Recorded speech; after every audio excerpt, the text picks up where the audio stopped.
जैसा हमने बात की कि आर्थराइटिस पहले बड़े बूढ़ों की बीमारी के नाम से जाना जाता था, बट आज यंगस्टर्स में भी इसके केसेस काफ़ी ज़्यादा देखने को मिल रहे हैं। ऐसा क्यों हो रहा है, क्यों अचानक से इतने केसेस बढ़ने लगे हैं? प्लीज़ इसके बारे में बताइए। मेघा, इसमें कोई शक की बात नहीं है कि जो एवरेज एज जो हम देखते थे वो थोड़ी कम होती जा रही है। मैं नहीं कह रहा कि वो ज़्यादा उम्र के साथ साथ कोई वो वाले लोग कम हो गए हैं, बट छोटी उम्र में ज़्यादा लोग आने शुरू हो गए हैं। जो हमारी एस्टिमेशन है उसके हिसाब से ये है कि एक तो हमारी एक्टिविटी लेवल्स बहुत कम हो गई है, उसके कारण हमारी मसल्स की स्ट्रेंथ और हमारी हड्डियों की स्ट्रेंथ काफ़ी कम होती जा रही है। ओवरऑल एक्टिविटी भी हमारी काफ़ी कम है, उसके कारण कार्टिलेज जो हमारे सरफेसेस पे लगा होता है उसकी न्यूट्रिशन, उसकी जो उसको जो अब अपनी पूर्णता अब मिलनी चाहिए वो पूरी तरह से मिल नहीं पा रही। दूसरा ये भी है कि हम जिस पोजीशन में हम ज़्यादातर अपना टाइम निकालते हैं, जैसे कोशिश बड़ी है आजकल लोग अपने टीवी वगैरह देखते हैं, 2-2 घंटे देख लेते हैं, टेलीफोन्स पे लगे रहते हैं, तो हर एक चीज़ ऑफ द बॉडी पे असर इसीलिए पड़ रहा है बिकॉज़ हमारी जो ऑप्टिमम पोजीशन होनी चाहिए, जिस पोजीशन में हमें काम करना चाहिए, वो हम उतना नहीं ध्यान दे के कर पा रहे जितना हमारे नॉर्मली होना चाहिए। कंपेयर टू जैसे कोई फार्मर ले लो, कोई खेत में काम करने वाला आदमी, डिफरेंट तरह की फिजिकल एक्टिविटी होती हैं उनकी, तो मसल स्ट्रेंथ कम हो गई, स्टिफनेस बढ़ती जा रही है, हमारी एक्टिविटी बढ़ती जा रही है, हमारी रहन सहन का तरीका ही बदल गया है। बिल्कुल, लाइफस्टाइल बहुत ज़्यादा इंपॉर्टेंट रोल प्ले कर रहा है आज के टाइम पर। और जैसा कि आपने बताया भी, पहले के कंपैरिजन में हमारी फिजिकल एक्टिविटी वैसे भी बहुत ज़्यादा कम हो गई है, जिस वजह से इस तरह की और बाकी प्रॉब्लम्स भी कहीं ना कहीं हो ही रही है। ओके मेघा, इसमें एक चीज़ हम लोगों को और देखनी पड़ेगी। हमारे देश में दुनिया भर के मैक्सिमम डायबिटीज़ के पेशेंट हैं। डायबिटीज़ मेडिकल प्रॉब्लम के साथ साथ अगर हम अपना वज़न का ध्यान नहीं रखते तो वज़न, डायबिटीज़ और बाकी बीमारियों की वजह से हमारी जोड़ की जो झिल्ली है उसकी ज़िंदगी कम होनी शुरू हो जाती है। और उसके ऊपर जैसे डॉक्टर बेदी ने बताया, अगर हमने फिज़िकल एक्टिविटीज़ कम कर दी, हमारे मांसपेशियों की तनाव कम हो गया, सारा जो लोड है वो उन्हीं जॉइंट पे पड़ेगा जो कि बहुत जल्दी अपनी उम्र से कहीं जल्दी खराब हो जाएंगे। एग्जैक्टली और डायबिटीज की आप बात करें तो आई थिंक इंडिया को तो वर्ल्ड का डायबिटिक कैपिटल कहा जाने वाला है। लास्ट ईयर 10 करोड़ लोगों को डायबिटीज मिली थी एक रिपोर्ट के अनुसार, और 13 करोड़ लोग जो थे वो प्री डायबिटिक थे। तो इस वजह से भी आई थिंक ये सारी चीजें बहुत ज्यादा इफेक्ट करती हैं। Okay cool, moving on. Doctor, मेरा आपसे अगला सवाल होगा कि आर्थराइटिस कितने टाइप्स के होते हैं, और जो भी टाइप्स आप बताएंगे तो उनके बीच में डिफरेंस भी बताइएगा कि कैसे वो अलग है, उनके सिम्टम्स कैसे अलग है। ठीक, आर्थराइटिस जैसे एक अंग्रेजी का शब्द है, सोच लीजिए एक बहुत सारी बीमारियों का मिला जुला स्टेटमेंट है। मैं आम भाषा में समझाऊं, हम अगर बोलते हैं कि हमें बुखार है, फीवर है, वो डायग्नोसिस नहीं बताता, वो सिर्फ बताता है कि मेरे शरीर का ताप बढ़ गया है। वैसे ही आर्थराइटिस बताने का तरीका है कि मेरे जोड़ों में सूजन या जोड़ों में कोई दिक्कत आ रही है। ये आर्थराइटिस आपका मेडिकल और दूसरी बीमारियों के साथ जुड़ सकती है।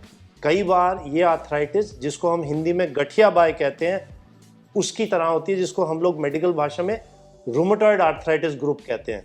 तो गठिया आपकी एक जेनेटिक रेशियल बीमारी हो सकती है, उसको हम प्राइमरी ऑस्टियोआर्थराइटिस कहते हैं, या मेडिकल कंडीशंस में हो सकती है जिसके अंदर ये सारी रूमेटॉइड आर्थराइटिस एंड ग्रुप्स आते हैं। आर्थराइटिस हम दूसरी तरीके से डिवाइड करते हैं, क्या ये हमारे मेन वजन लेने वाले जोड़ों के ऊपर अटैक कर रही है जैसे घुटना, कूला, या आपकी रीढ़ की हड्डी बीच वाले जोड़ों के ऊपर ये ज़्यादा अटैक कर रही है।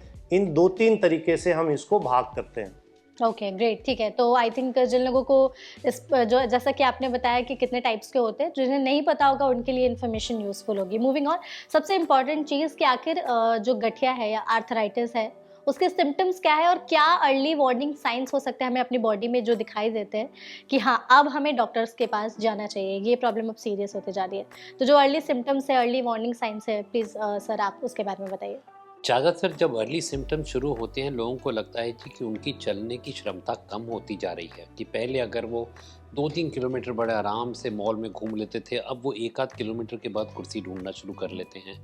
कुछ चीज़ें उन्हें ज़्यादा करनी शुरू हो जाती हैं, जैसे ही सुबह बिस्तरे से उठते हैं, जैसे बाथरूम वगैरह जाने के लिए उनको लगता है कुछ टाइम लगता है उनको अपनी घुटनों को सीधा करने, अपनी बैक को सीधा करने में, हाथ को हिलाने में।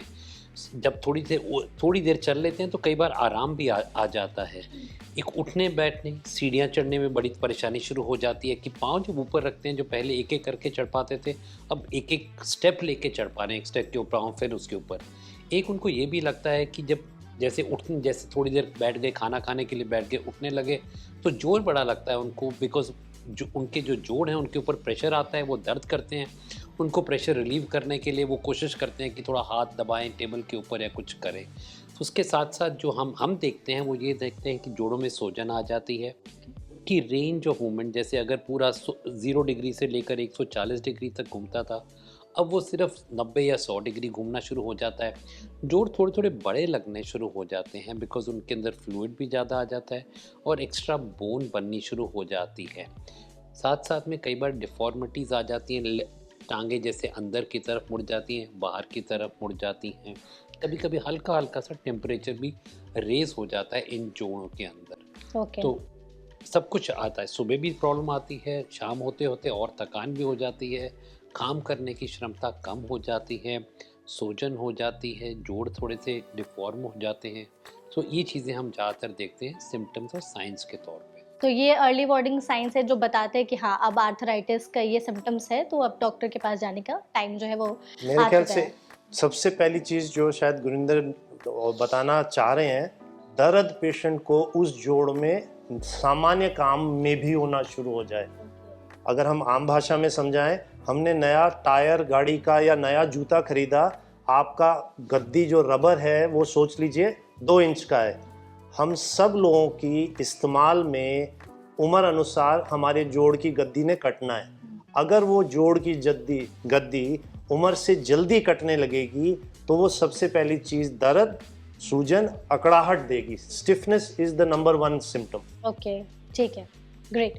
मूविंग ऑन, डॉक्टर आपसे मेरा सवाल होगा कि ऑस्टियो आर्थराइटिस और रूमेटॉइड आर्थराइटिस ये दोनों कैसे अलग है, इनके सिम्टम्स अलग है, इसके बारे में प्लीज बताइए। ऑस्टियो आर्थराइटिस कहने का मतलब है कि मेरा जोड़ उम्र के बाकी लोगों के मुकाबले में जल्दी घिस रहा है।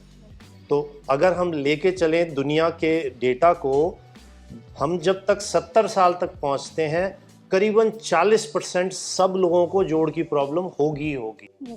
चाहे हम अपनी जवानी में जितने स्वस्थ रहे हो, 40% को होगी और करीबन 25% को डॉक्टर का इलाज ज़रूरत पड़ेगा ही पड़ेगा।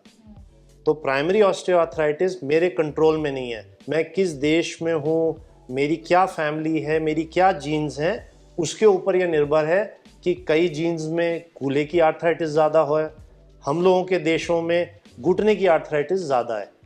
तो दैट इज़ वन थिंग कि हमारे पुश्तैनी हमें क्या मिलता है। मतलब ये डिपेंड करता है हमारी family history, family background, even region, country, हम किस रीजन के हैं। जैसे हम इंडिया का कोई बंदा अगर यूरोप अमेरिका भी जाता है, वो अपनी जीन्स नहीं बदल सकता, तो उनकी वो वाले जोड़ों की प्रॉब्लम देखी जाएगी।